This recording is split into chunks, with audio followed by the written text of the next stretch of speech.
When you start out with a new shape, it has a fill and a stroke. So you can set that to a different thing, and then we have the stroke. This is also reflected in the Appearance panel. You find that in Window Appearance. So a stroke and a fill. The stroke is on top of the fill. So whenever you make the stroke thicker, it eats into the fill and that looks smaller. So the same is for text.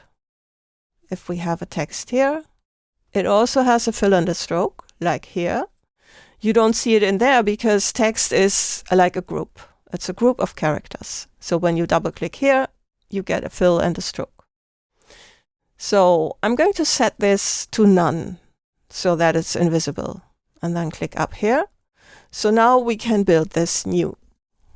And in your case, there are three things. You've got that red outline, you've got a light gradient and a darker gradient. I'm going to leave the gradients out of that. You can apply gradients anywhere. I'm not going to do that. So let's start with the first fill. I'm going to make them all like a fill. So let's make this in dark red. And to have that larger, let's first make the second one. So that is the lighter one. And it's now just on top of the dark red, so you don't see that. And in order to see that, we're going to make that larger.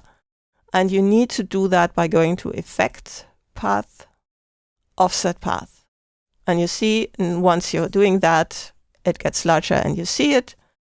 So you have to make that any number you like. Can also be decimals. So just like this. And then we have that one. And then we just need another one, which is going to be darker again. And again, we apply Effect, Path, Offset Path. And this time, just make them smaller. So like that, but that's already too much. So like this perhaps.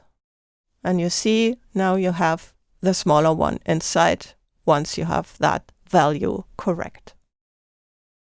And that's it. And you can exchange any one of these for a gradient.